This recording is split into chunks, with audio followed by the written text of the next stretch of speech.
Professional wrestling is the one true sport. Other sports have their share of intense, dramatic moments, but nothing can compare with professional wrestling.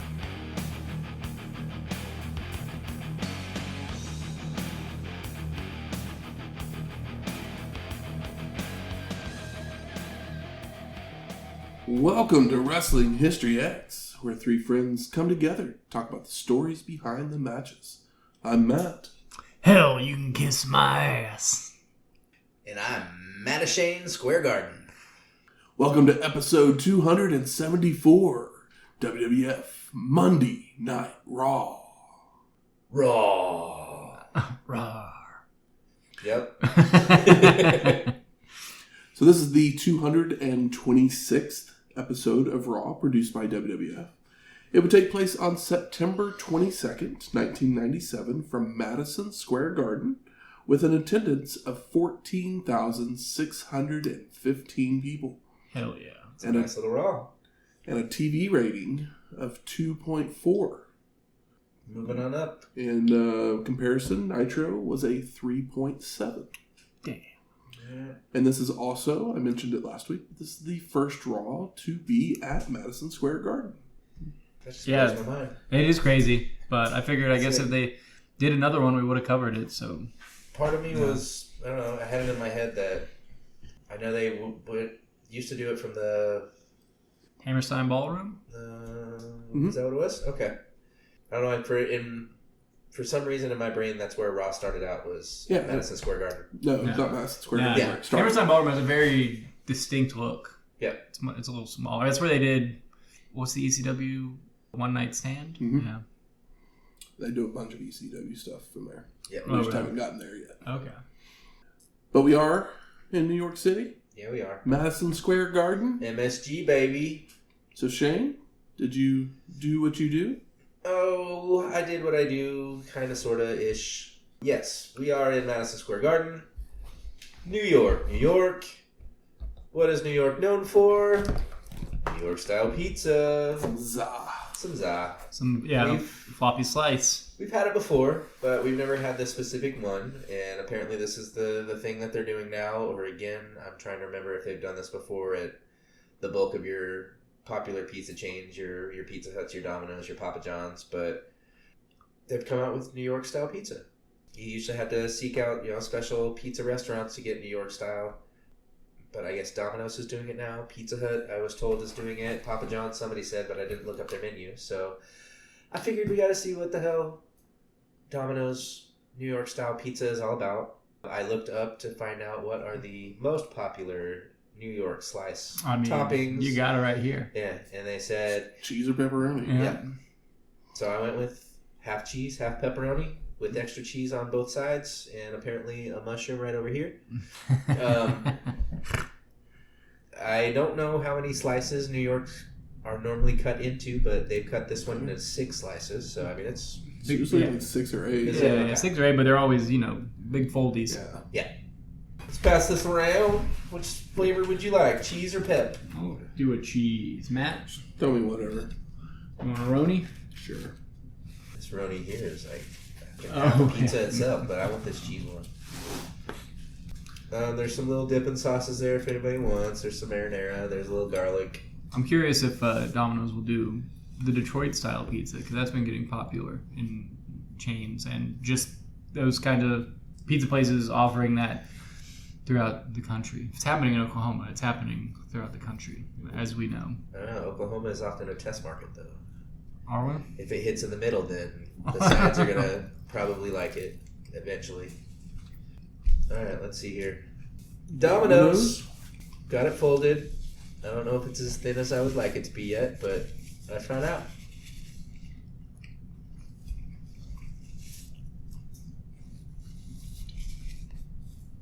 Yeah. It's good. I like Domino's as far as chain pizza places go, but it doesn't taste that much different than their regular hand tossed. Yeah, it's just it's a little bit thinner, but it's not thin enough to be New York style. It's not as thin as a Thin and Crispy. And no, it's not that either. It's flat, but it's not a New York guy would crap all over this. Yeah, it could be because we went to Dado's, and Dado's has that special, we're going to turn your water into New York water machine. And that's what it does. That's what puts the New York in the pizza is the... But even places like, locally like Empire or Rendezvous, they get it nice and...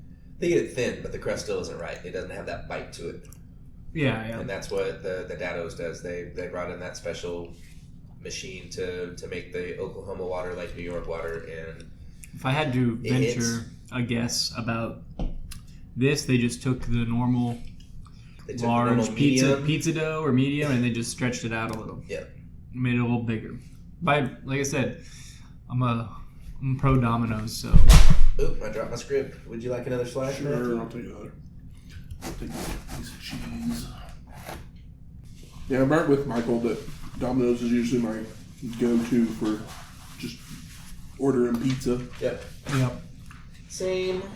Pizza Hut's too inconsistent. Papa John's is overpriced, and I don't think it's that good. And see, it makes me sad because Papa John's used to be one of my favorites. My only problem with Papa John's is a very big problem. Is their sauce isn't good, and the sauce is a very important part of a pizza. That's why they're. It's like I don't have a problem with their bread or anything like the dough. I don't have a problem with the cheese or whatever. It's just that the sauce isn't good. So it's like, well.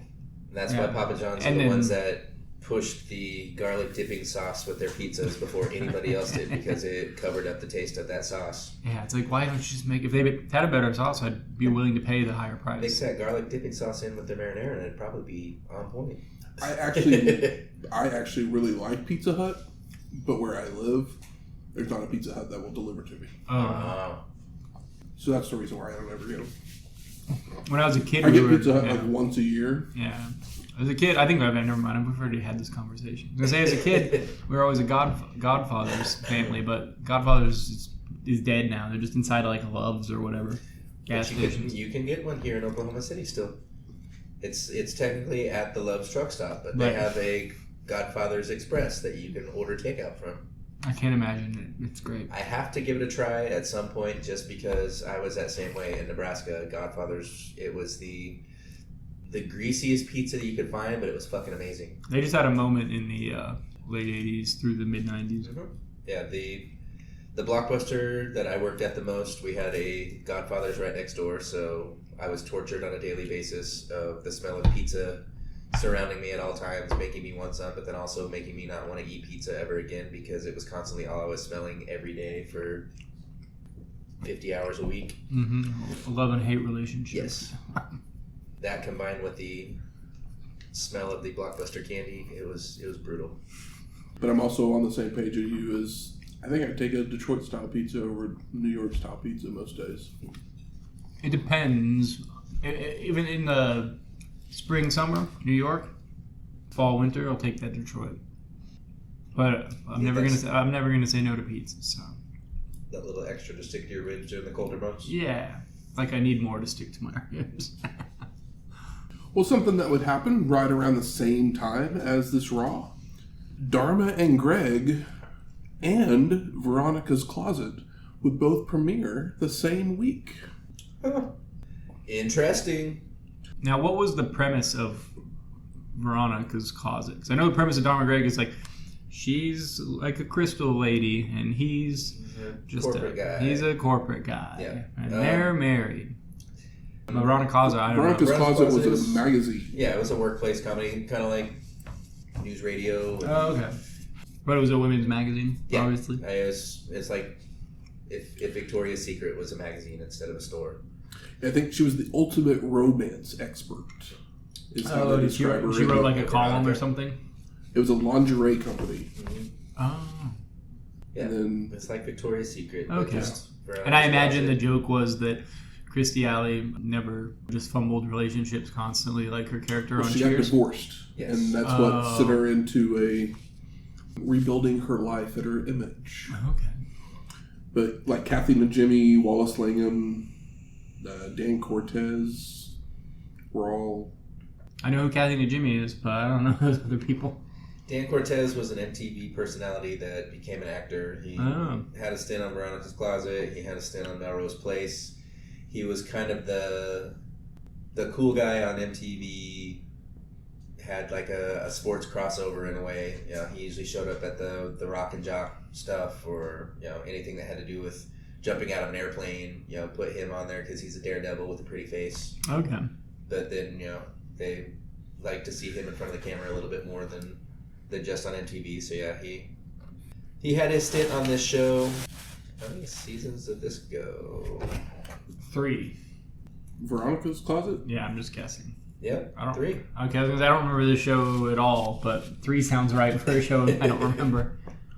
But it was also the Creators of Friends that did that one. That was kind of their next big show that they did. Yeah, it was part of the CTV Thursday night lineup. While Dharma and Greg was over on ABC from the same creator as Big Bang Theory. It was like one of his first shows that he actually created.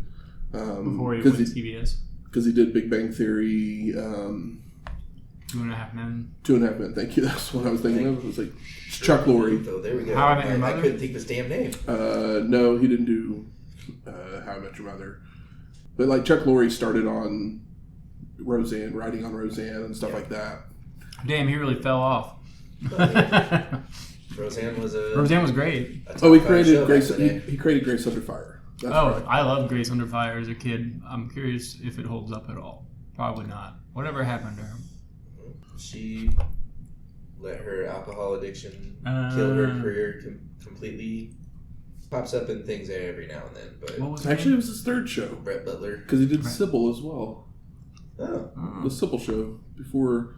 Was Sybil any good? I mean, it won. Sybil Shepherd. So it won some awards. I mean, yeah, she's charming. I think basically, if you like Sybil Shepherd, you'd probably like the show. That kind of thing. And then after that, like a few years later, that's when he did 2.5 Men. Kind of went on that. CBS. Went over on that path of taking over CBS with all of those shows that you either absolutely love or you absolutely despise. Yeah, it's like, and if you love them, you're probably your mom or your dad, because those are the people that like those shows. Yeah, I mean, both of these shows, they weren't the greatest. They weren't awards darlings or anything like that. Dharma and Greg ran for quite a while. Yeah, Dharma and Greg ran for 5 years. 5 years, yeah. I watched it a lot in the beginning, and I fell off of it. It seems like a pretty I thin... hit the drinking age, and then it was like, all right, I'm going to the bars instead. It seems like a thin premise, too. Yeah, I mean, it's just a free spirit. You know, they meet one day and get married. You know, they didn't date, they just met each other at a get bar married and on the got first married. day. Yeah, it's the odd couple except for opposite sex. Her hippie gypsy parents and his, rich Upper West Side family. I'm trying to remember who played the parents. I could just hear Dharma right now talking to his mom. Her name was Kitty. Susan Sullivan. Yeah, Susan Sullivan, who was on Castle.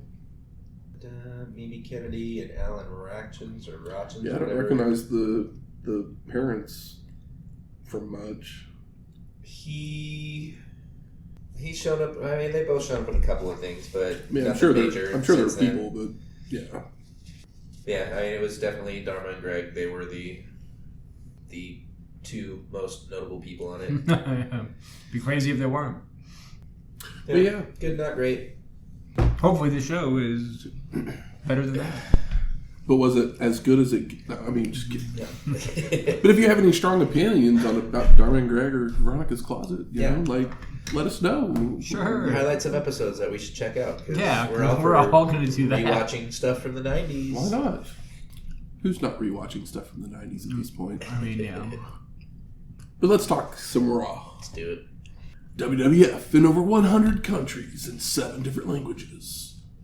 Before we get highlights of the importance of Madison Square Garden to the WWF, as we show a video package of greats such as Hogan, Backlund, Sammartino, Snuka, Andre, Fabulous Moolah, Macho Man, and Shawn Michaels.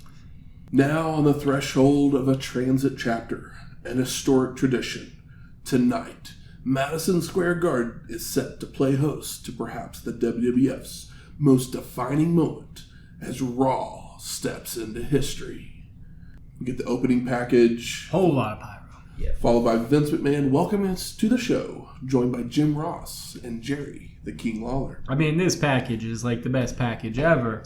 It actually surprised me that They showed Hogan. They showed Macho Man just because they're important. I mean, they're important, but they're the also on the other competition. company. They've spent the last few years only showing them in comical form instead of what people remember them as in the WWF. So they also show like famous Muhammad Ali, Liberace, Little Richard, and they get some deep cuts in there. It just makes me wonder. Not deep cuts, but like Big John Studd, Iron Sheik, Billy Graham, people that aren't as. Like Backlund has been around within the last couple of years. Just makes me wonder if their little two-step with ECW here recently has opened their eyes that maybe it's okay to talk about people that aren't here anymore. I think it's that they're in. It would be crazy if they didn't and just look like too petty. I mean, but they definitely start embracing history a lot more because I think it may be the next show that like Ross like literally. Well, they do the whole NWA thing. Yeah. So. Yep. Also, history is a thing that they have over WCW in a way. Yeah. So why not push that? Be like, we've been around for longer. We're in over 100 countries and 7 different languages. We go to our first match. Rocky Maivia with the Nation of Domination versus Ahmed Johnson in the quarterfinals of the WWF Intercontinental title tournament. So, obviously, Austin had to vacate the title. They've been holding a tournament, and we're now in the quarterfinals. Yeah. And Sergeant Slaughter allows the Nation to come down and pose with Rocky, but then sends them to the back. The crowd chants, Rocky sucks. I was going to chant for Slaughter personally because I'm just loving the work he's doing. JR then lets us know that even though Ken Shamrock defeated Faarooq because of his punctured lung, the militant has advanced to face the winner of this match. I mean, I love me some Faarooq, but this is the second guy he's fought now that's ended up with internal bleeding. So maybe old Faarooq needs to dial it back just a little bit. But if you look at this, it's like, Ahmed Johnson, who's had a feud with him, or Rocky Maivia, the newest member of his new understudy. Of his squad. And the last time we saw Ahmed was at SummerSlam 97, episode 263. And this is his first match back from the beatdown that the Nation gave him. And our two competitors start throwing strikes as soon as they're in the ring, until Johnson nails a power slam and a clothesline that sends Maivia to the floor. Rocky tries to sneak in, but Ahmed turns in time to double chokelift Maivia, throwing him into a corner and hammering him down. Rocky then avoids a charge into a corner, firing up with a DDT for a 2 count, when Captain Lou Albano is seen walking ringside, taking notes. And we haven't seen him since Survivor Series 96, episode 227. Cool. Lou Albano trying to get back in the management game. Yeah. I mean, if Honky can do it, Why not Captain Lou? Maivia with chokes inside the ring, only for Johnson to retaliate with a shoulder block. But he's then tossed to the floor. And Rocky keeps up the attack by sending Ahmed into the ring steps, which has sliced his hand open. Ooh. So Maivia brings him back into the ring for a law magistral attempt for a near fall. Seriously, dude is like injured always. I know. He can't catch a break. He dropped some of that muscle. He's too bulky. Yeah. I love The Rock like plays to the crowd after he throws him into the steps. He gets in the ring first or whatever, and he's like moving his mouth. You know how Rock goes on to talk shit very well, but he's just moving his mouth, and you know that there's not words, and I really got a kick out of it. Standing up there talking shit, saying "Thank you very much." Yeah, it's very funny. Rocky continues the strikes, only to run right into a spine buster, followed by the two running into each other for a double KO. And back to their feet, Maivia with open hand slaps and goes to whip Johnson to the ropes. But he's countered into a Pearl River plunge for the pin and the win. Ahmed Johnson advances to the semifinals. I mean, until he has to be replaced for a cut on his hand. Probably. He got stabbed. He's so accident prone. I mean, I love Ahmed Johnson, and Every time the crowd is always pro Ahmed when he's there. I only ever wanted good things for him, but good God, stop hurting yourself already. Our commentators then go over some of the matches we will see tonight. When the glass breaks and the crowd goes wild. See, this one I can get behind. Music hits, the X's go up, Austin comes out, BMF walk. Bam, there we go. Austin has a mic and he's up in the cheap sheet. That's right. Climb me up here, jackass. With the fans saying someone is going to get their ass whipped. Because Stone Cold said so. And the fans are like rabid around. We've seen guys come out in the crowd. The Nation was doing that for a little while. Austin's doing it, and people are on him like he's fucking, Michael Jackson. It's seriously, awesome. As somebody from 1997, we've been waiting to cheer for him for 5 fucking years. Since WCW. And everyone, and people are doing it, whether they remember that or ever saw it. Yep. Best thing since sliced bread, right? Rawson sends us to a video package about Sable's secret mission. And she's in evil Dr. Madman's laser tag battle zone when Freddie Blassie, as Dr. Madman, is a holographic head welcoming her. And Howard Finkel is her opponent. Fake! And the ref Tim White goes over the rules and what not to do while actually doing them to Fink. I can't help but think that what's his name? Vince Russo had to do with the naming of these characters, because Evil Dr. Madman I guess we had Dr. Evil at the time with Austin Powers. Never mind. Also, it's probably the laser tag company that had a lot to do with it. It's one of their characters. Sable jumps out to fire at Howard as he's making the announcements, only for him to say, "Gotcha, Sable," and fires back, sending her scurrying several times until she actually does hit him, prompting her to respond with, "Good night, Fink." I mean, I got a kick out of this. It's a commercial for laser tag. Join us next time for another installment of Laser Tag, Sable's secret mission. Yeah. As we go to commercial. And all I could picture is like, Sable this is the only thing she's good at is having no expression. So, but I imagine if Sunny wasn't such a pain in the ass, she could have been doing this and it would have been charming. She should have been doing this, but yeah, I mean, they've got their eye on Sable. They got to get their money's worth out of her, and but this is their way. Old Tammy had maybe it'll work. Too big of a head.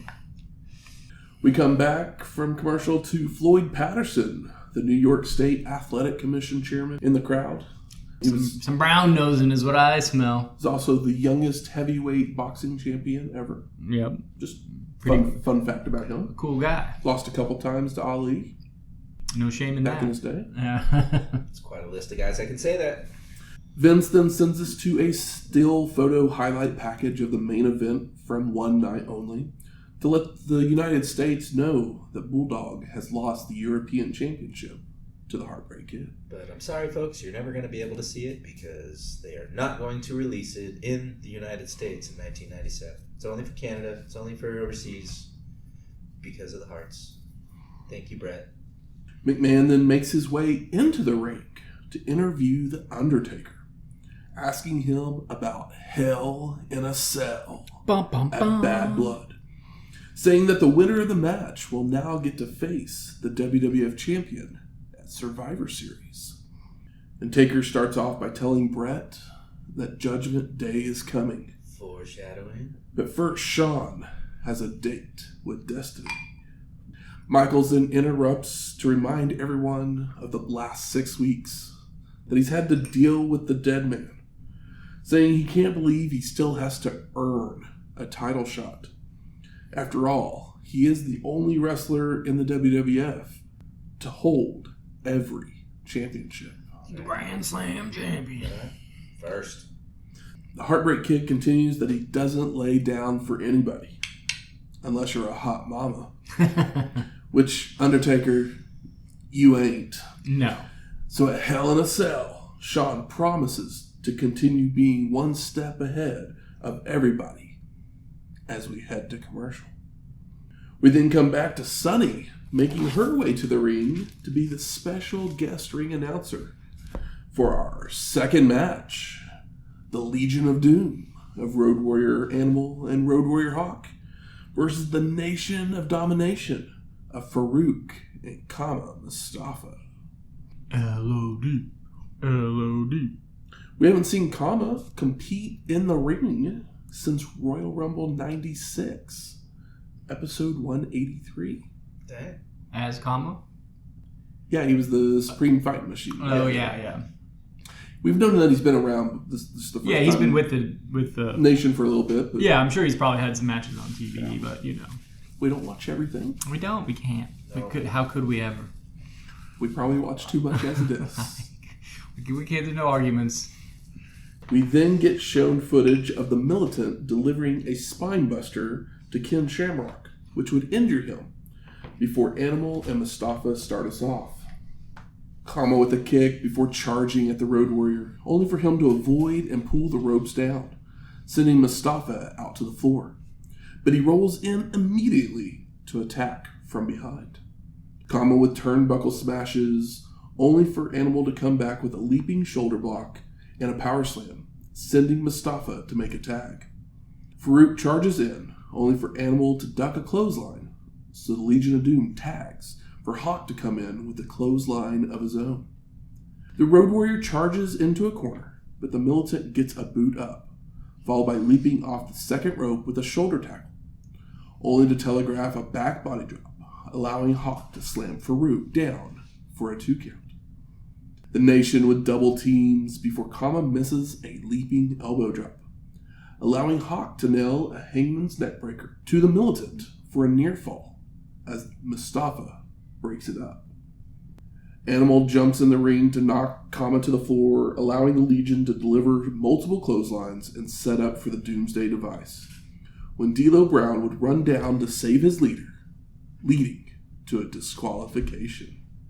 Post-match, the Nation, including Rocky as well, are beating down the Road Warriors, when Ahmed Johnson comes down to attempt to make the save, but all of the Nation of Domination turn their attention towards him, so his efforts prove futile until officials run down to restore order. I mean, AJ, you're a badass, but that's 4 very large men. And you got an injured hand, so And don't forget the Can't even injured hit him. hand. yeah, because it came down and it was like severely wrapped too. Yeah, so yeah. You cut it good. It makes me wonder what's it gonna look like the next time we see him. Is he gonna be fully slinged up? Is he gonna He's be gonna come out in a full mummy Yeah, he's costume. gonna have like this traction thing on his hand that Oh, keeps yeah. his fingers separated, so Mhm. he can only Undertaker chop people upwards. Oh yeah, thrust. That's the word. We go to commercial, but we come back to more Madison Square Garden highlights, where we see Jimmy Snuka flying off the top of a cage Hell yeah. onto Don Morocco on October 17th, 1983. Crazy. Don Rocco. So lucky he was included. Yeah.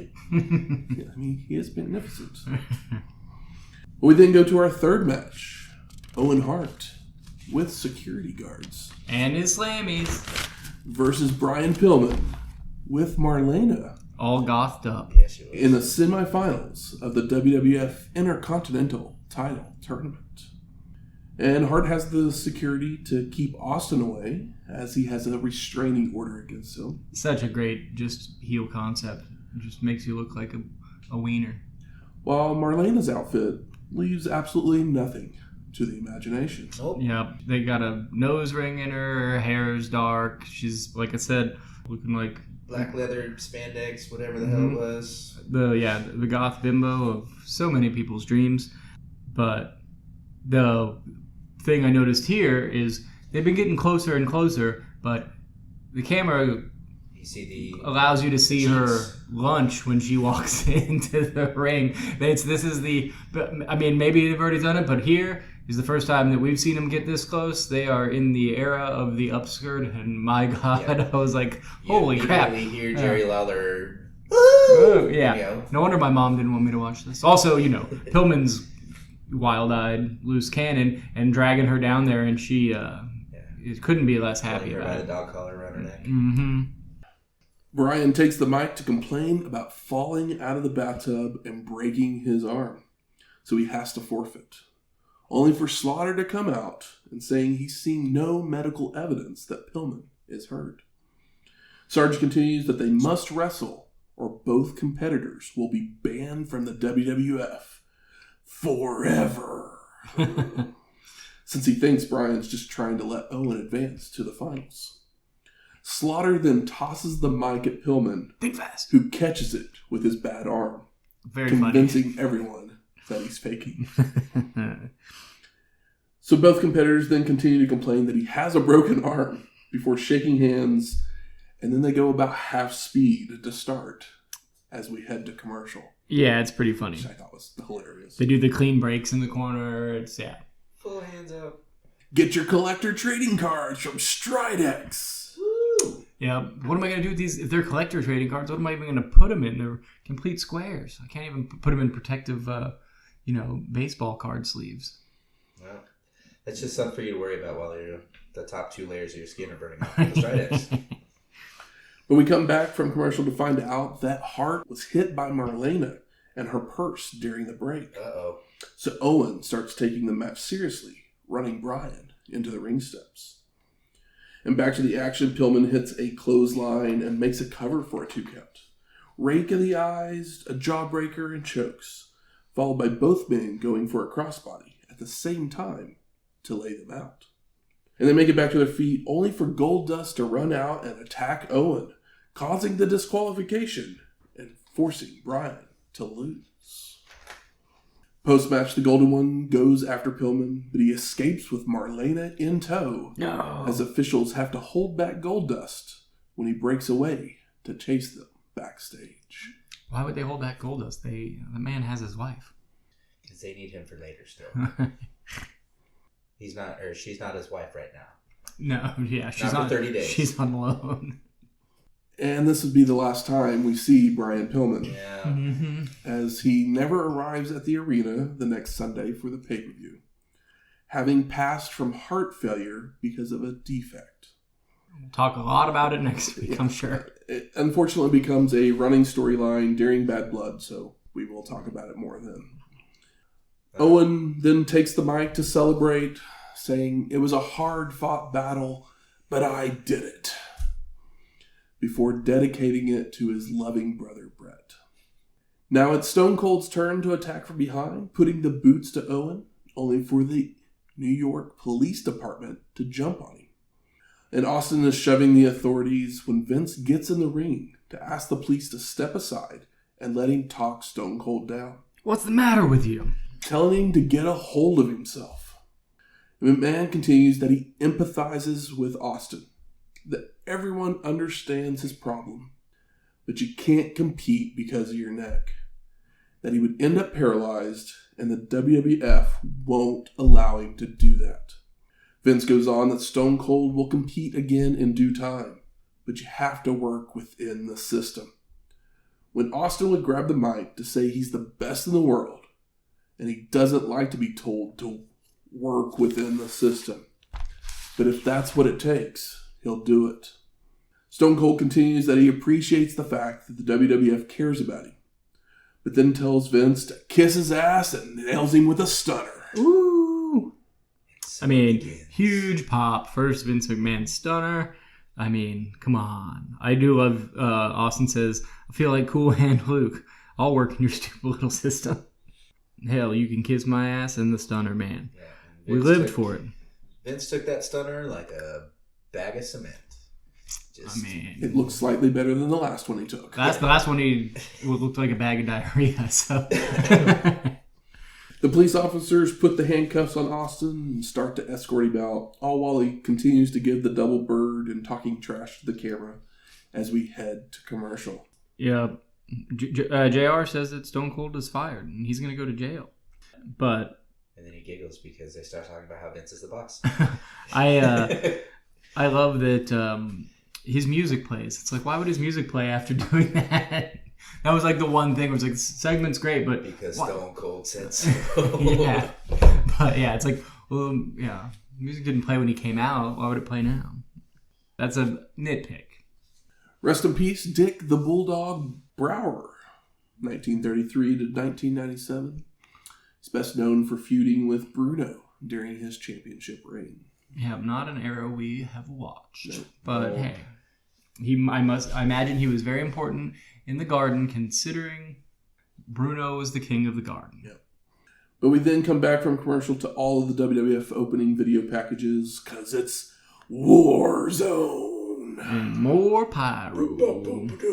JR and the King talk about what just happened before showing multiple replays of it, while Rhonda Shear is also right behind them. USA up all night. Yeah. Who Lawler attempts to interview, but his mic doesn't work at first, and by the time it does work, They're kind of out of time. we're out of time because it's time for our fourth match. Hunter Hearst Helmsley with Chyna versus Dude Love in a Falls Count Anywhere match. Uh-oh. And Triple H is waiting in the ring when the Dudester comes on the Titantron saying he knows what Hunter is thinking.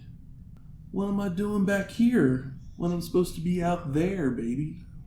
Before taking a seat in a chair to say that Falls Count Anywhere isn't exactly his bag, baby. So maybe he should let Mankind take the match. Foley's more sadistic side then comes on the screen to say, as much as he dreams of destroying Triple H, he knows someone else who's willing to do even worse things than he is. And Dude responds, are you thinking what I think you're thinking? Followed by Mankind, I think I am thinking what you think I think you're thinking. And they introduce Cactus Jack. Bang bang. And the crowd goes crazy, as does Hunter, who realizes he's in for a real fight now. We get an ECW chant. Yep. Foley makes his way out with trash cans and plunder as Triple H runs towards him on the ramp, only to whack Hunter with the aluminum can. Loving it. Oh, the classic Cactus shirt. I love that. Cactus Jack runs Triple H into the ring steps and rips up the mats while Triple H tries to run away, only for Foley to drag him right back to nail a swinging neckbreaker on the concrete. And they make it into the ring, where Jack hits a cactus clothesline that sends them back out to the floor, with Hunter again trying to run away. This time with Chyna surprising Foley with a clothesline, before clotheslining them over the railing, allowing Triple H to brawl with Cactus Jack towards backstage. And they start making their way back towards the ring as Foley sprays Hunter with a fire extinguisher, sending him into a guardrail so hard it knocks over. And back at the ring, Cactus Jack sends Triple H to a corner for a flare flip out to the floor. Ooh, it's a nasty one. Followed by a cactus elbow drop from the second rope. Only for Hunter to move, sending Foley right into the trash can. Chyna then throws Cactus Jack into the steel steps as we head to commercial. But when we return to the action, Triple H is in control, using mops, the trash can, and neck snaps on the ropes. And Hunter keeps up the attack with a chair, ramming Foley into a ring post from the apron. But a low blow mule kick allows Cactus Jack to leap off with a sunset flip to the floor for a near fall, followed by a back body drop onto the ramp. Bang, bang. Chyna grabs a chair and blasts Foley in the face. Oof. But he no-sells and steals away the chair. I want to know how you no-sell a chair to the face. I mean, if anybody's going to do it. But Triple H then shoves him behind, knocking Cactus Jack and Chyna into the ring steps. Our competitors brawl on the ramp when Foley would get taken down with a back suplex, followed by being whacked by a Rubbermaid trash can and a snow shovel by Hunter for 2 counts. Stick side. Hunter then drags out a table from backstage, setting it up and climbing onto it with Cactus Jack to attempt a pedigree.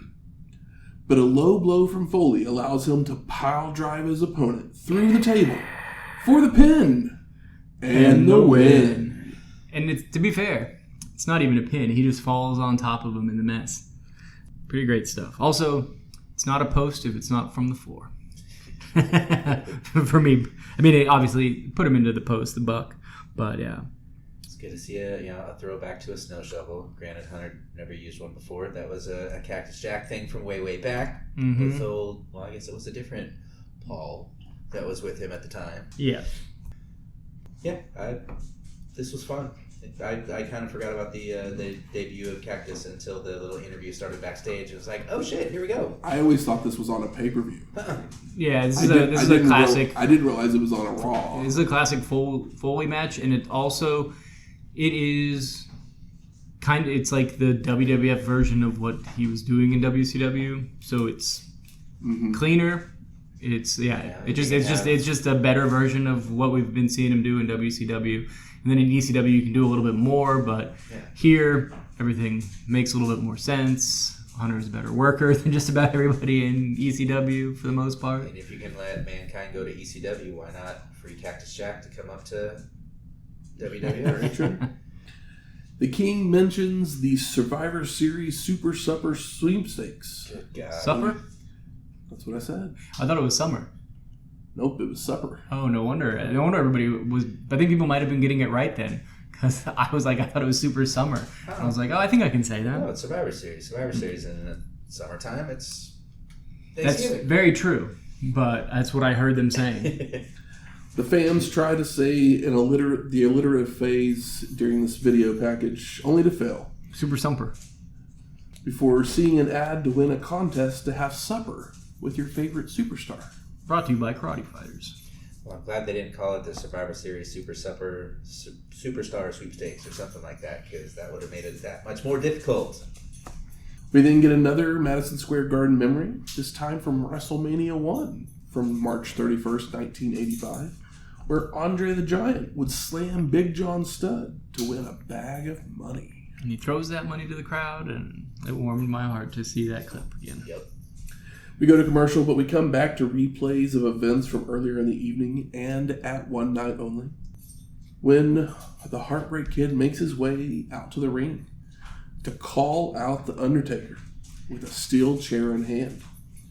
Before we go to commercial, but when we turn to the action, the dead man begins to make his way to the ring, only for Sean's group of degenerates to attack from behind, beating down Taker until he makes it to his feet, sending all of them running. PlayStation presents Bad Blood in your house before our commentators talk about what just happened. I do love that when they show the Vince McMahon stunner again, they show him stun the other commentators, and it's like, oh, even though we know Austin and Vince McMahon become completely like synonymous with each other, he worked through all of them and got to the big guy, and it's like, it's just so smart. Just let him just make it, yeah. And when he does it to Vince McMahon, it's still surprising, even though he did it to, Lawler and then JR, which JR is obviously way more surprising than Lawler because Lawler is a wrestler, and then Vince McMahon is more surprising because he's the boss and not a wrestler at this point. We go to our fifth match. Bret Hitman Hart versus Goldust. I'm loving Goldust's makeup look here. Yeah, he's got a lot of the modern stuff that he does today where it's half-faced. Yeah, he's doing the half-face, so it's like, oh, the human one that's sad right now because his wife was stolen. And then the other side is black, and he's got the Pillman, like, weird, I don't know if it's satanic, but weird voodoo, like, evil symbolism, whatever it is. Looks like an upside-down question mark or some shit. I don't know much about witchcraft. Hitman takes the mic to say he doesn't care who wins Hell in a Cell. Followed by that, he's not afraid of The Undertaker and never has been. And as for Michaels, his days are numbered after what he did to the British Bulldog. Before finishing with that, he's the best there is, was, and ever will be. But then the Golden One takes his frustrations out on Bret, hammering away to start until they go into a test of strength. Only for Bret to just kick Goldust's little knee out. To gain control.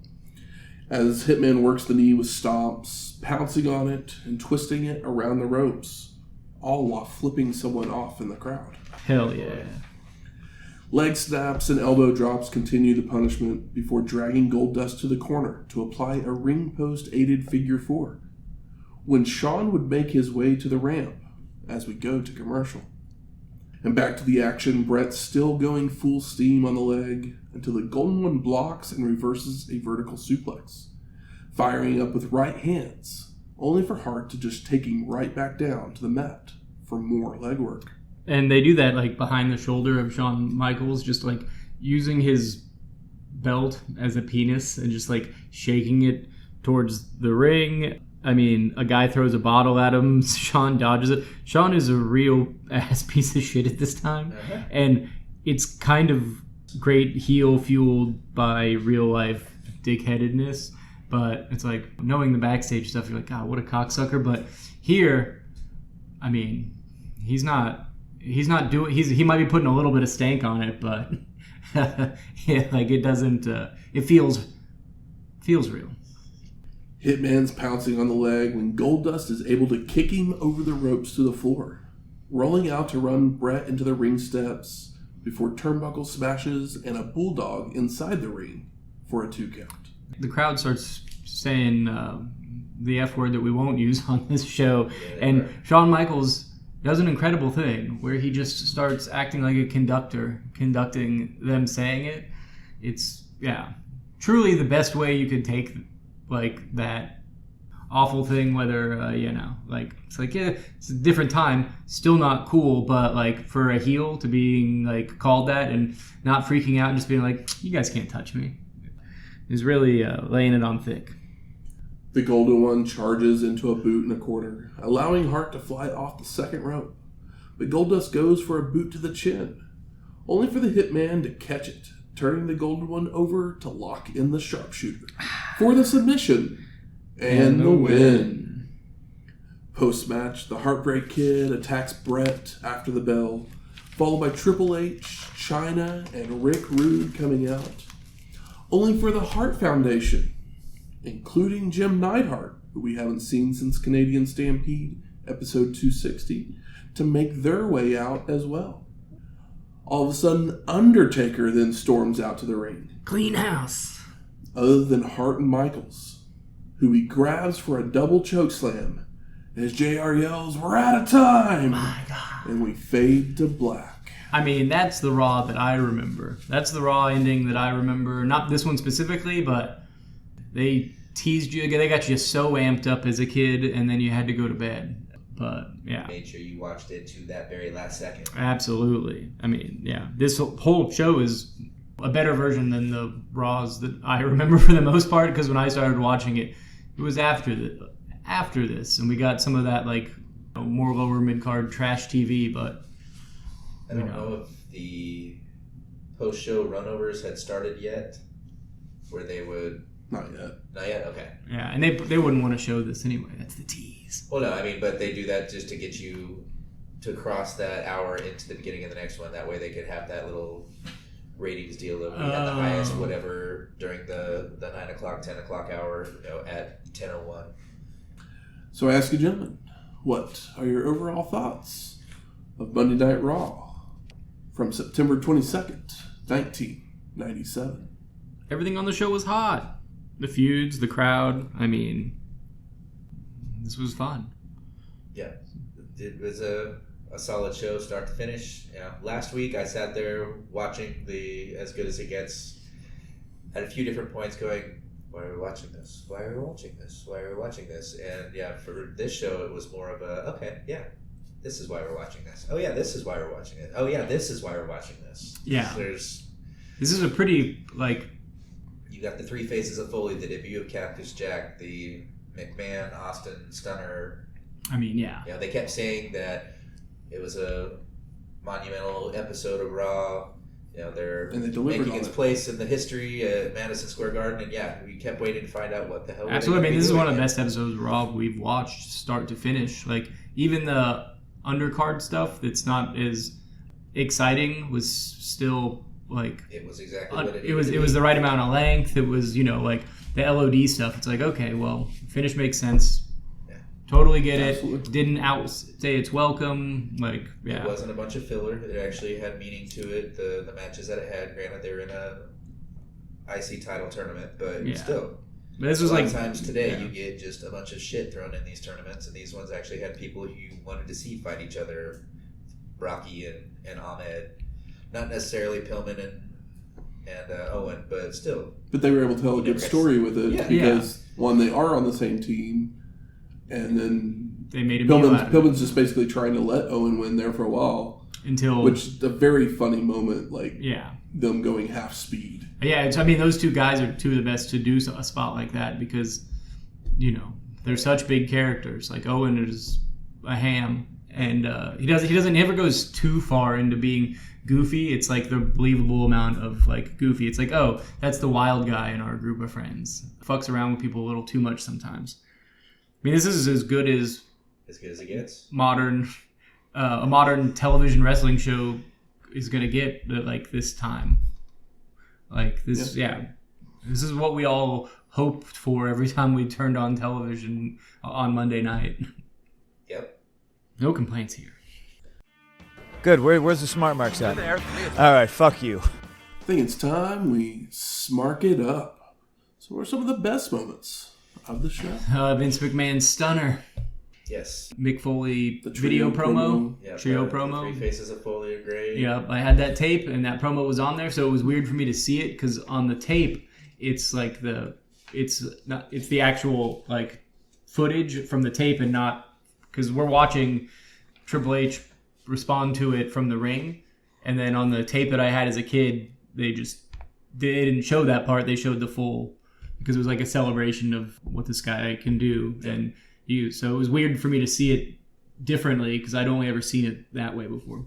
The storytelling details that they did on this one specifically, pointing at the Pillman Owen match, when they went to the commercial break, came back, and Marlena had hit Owen over the head with her purse. They told the story there of she did that to try and get the two of them to fight with each other because she was trying to cause some tension there instead of just being the typical Marlena that she was. And you had Pillman trying to...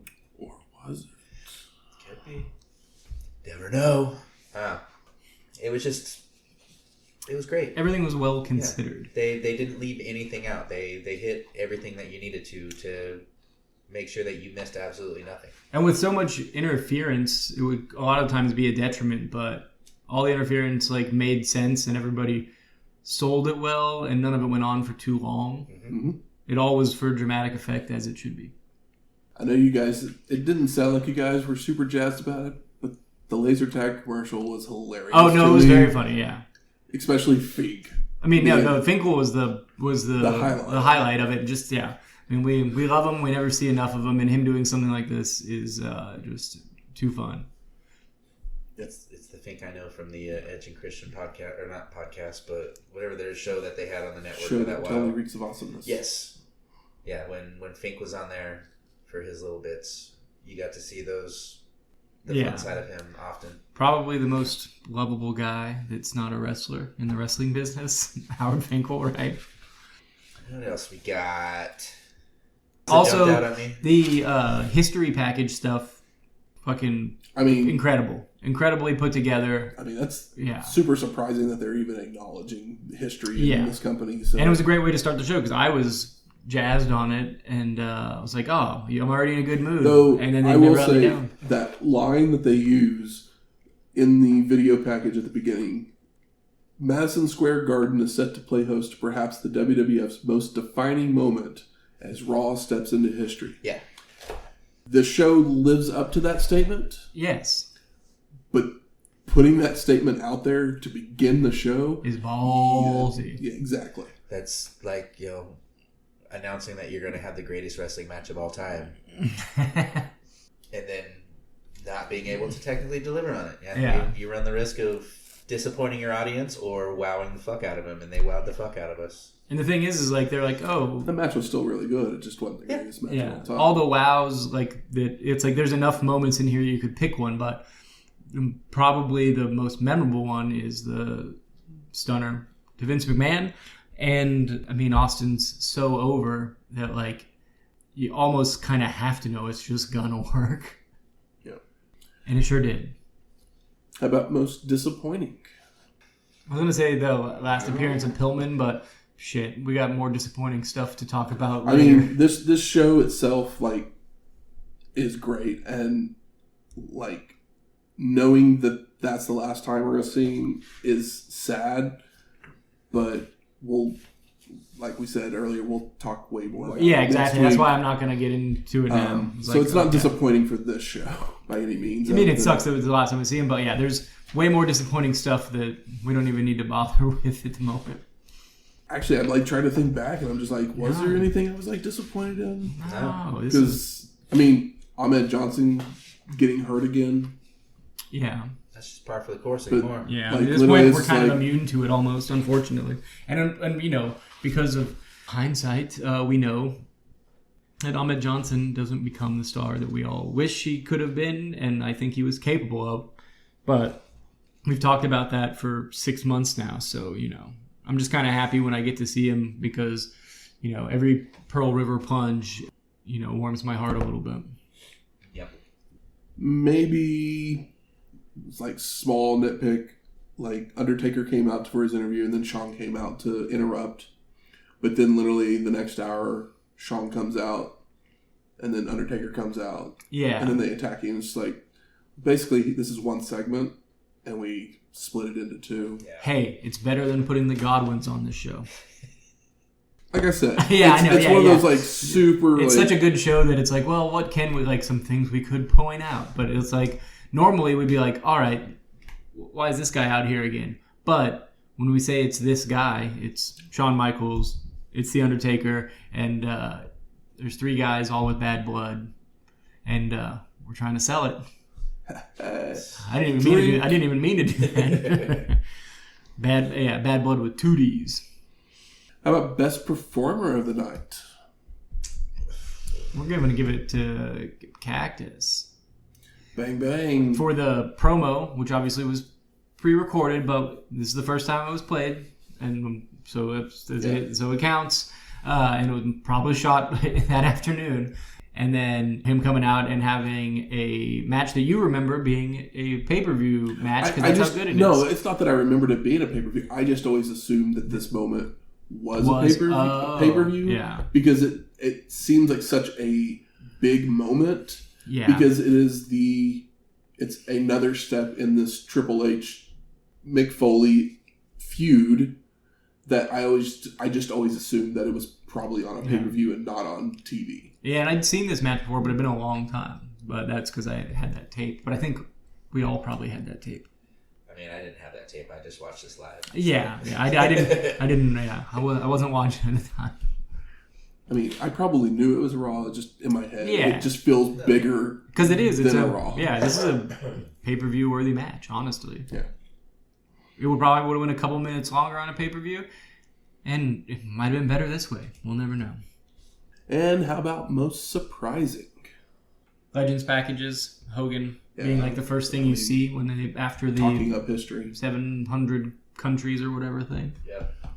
And then it's like the Vince McMahon stunner. Talked about it to death. Not surprising because we know that it happens all the time, but I guess just more of it's like kick in the ass where you're like, yeah, hell yeah, it's one of those moments that we talk about watching these shows where like, oh, we're really moving things forward. We're really getting somewhere. And just putting some juice in the caboose of the number 2 wrestling program currently. I mean, it's not, I don't know if it falls in the most surprising category, but just kind of one of those thoughts after the fact of during the Owen Pillman match, Sarge was going to ban both of them from returning if they didn't fight, and then one of them ended up just not returning at all. You know, it kind of. I had that thought had whenever this we were weird- watching it as well. It had this weird little just tingle effect on my body as that little scene happened and knowing what was happening or what was coming. Yeah. And it stinks that because of the injury that he was working through and downplaying, like, never healed up, and we never got to see, it might not have been the Pillman that we remember from, I mean, he's a heel, so he's not going to be doing this stuff, but the guy was so incredibly talented, and we had such a good time with him in the WCW just a few years ago that, seeing him come back and really not get the ball rolling completely in the WWF. And his last recorded match was with Owen. So that's a pretty sweet way to go out. yeah, I mean, bittersweet, and at least, hey, it's hard to do comedy wrestling. They did a pretty good job here. Yeah. And now for a look back even further into the history of wrestling. The dusty finish. After the most unexpected ECW World Heavyweight Championship win, Mikey Whipwreck would make his way to December to Dismember on December 9th, 1995, to face not one, but two other competitors in Steve Austin and the Sandman in a three-way dance. The match gets going before Sandman even arrives, as Austin and Mikey go back and forth with mat wrestling, before everybody starts brawling once the former champ is there.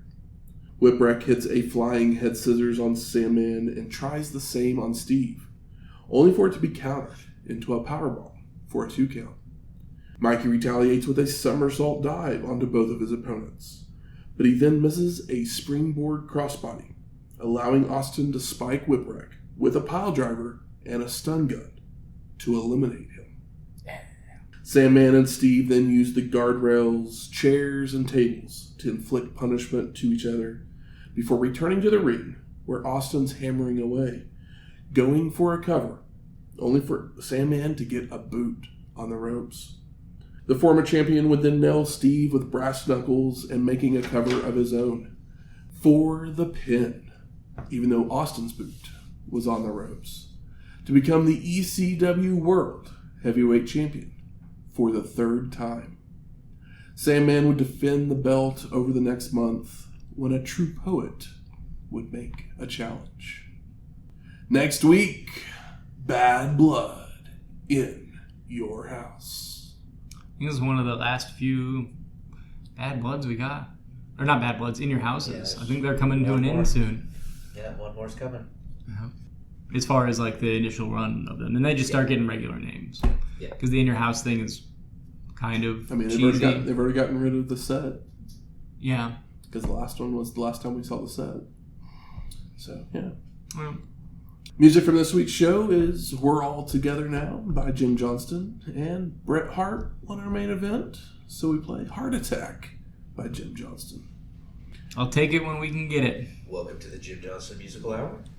And if you like this episode or any of our other ones, please go out there, rate and review us on iTunes, Spotify, Google Play, or wherever you find your podcast at. Do as Michael says. 5 stars or no stars. This is a 5-star television episode. Very much so. Go out of your way to watch.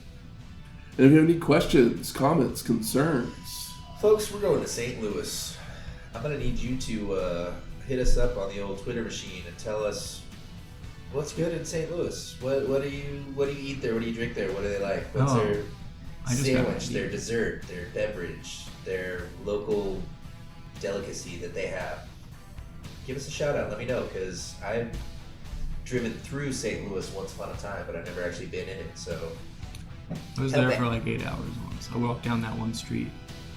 It was that cool. one street's really cool. Yeah, I don't remember what it's called. if you're ever there again, I hear you should check out the other street. I know I found a record that I was excited about in a store I popped into, but I can't remember what it is anymore. And I got nothing. Guys, I got nothing. Storytime with Mike. Yeah. But I did get an idea for next time we go to St. Louis, potentially. To walk down the street? Or... Food-wise. Okay. But I'll save that for off mic. No spoilers here, except for the wrestling shows. But if you have any of those things, you can email us at wrestlinghistoryx@gmail.com or find us on X at WrestlingHistoX. That's Wrestling HISTOX. We'll talk to you next week. The drippiest of dogs. Loud niche. Hey, you're not going to say laters? Oh, I got distracted. Sorry. Laters!